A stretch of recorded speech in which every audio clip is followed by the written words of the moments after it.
Municipal commissioner Lyari town Hammad Andy Khan نے Pakistan Peoples party کے رہنما اور صوبائی مشیر وزیر اعلیٰ سندھ عثمان غنی ہنگورہ کی رہائش گاہ پہنچے اور ان کی عیادت کی اور ان کی خیریت و عافیت بھی معلوم کی اور جلد ان کی صحت یابی کے لیے دعا کی اور ان کو خصوصی طور پر پھولوں کا گلدستہ پیش کیا اور نیک خواہشات کا اظہار کیا۔ اس موقع پر پاکستان پیپلز پارٹی کے رہنما حاجی عبد المجید بلوچ سمیت متعدد رہنما، پارٹی ورکر سمیت ان کے دوست احباب بھی یہاں موجود تھے، جو کہ صوبائی مشیر عثمان غنی ہنگورہ کی رہائش گاہ پر آمد کا سلسلہ جاری تھا اور لوگ ان کی خیریت معلوم کر رہے تھے۔ اور یقینی طور پر Hammad Andy Khan municipal commissioner Lyari town نے بھی یقینی طور پر جا کر ان کی خیریت صرف اس لیے معلوم نہیں کی کہ یہ پاکستان پیپلز پارٹی کے رہنما ہیں، بلکہ یہ وہ عثمان ہنگورہ ہیں جو کہ صوبائی مشیر کے ساتھ ساتھ لیاری ٹاؤن کی ترقی میں بھی اپنا کردار ادا کرتے ہیں۔ کوئی بات ہوتی ہے تو فوری طور پر لیاری ٹاؤن کا مقدمہ بھی لڑتے ہیں، اور municipal commissioner Hammad Andy Khan Lyari town نے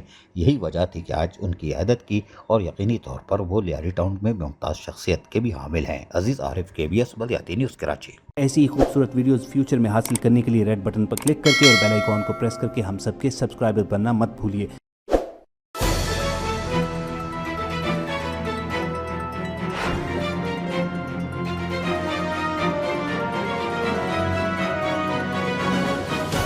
KBS بلدیاتی نیوز۔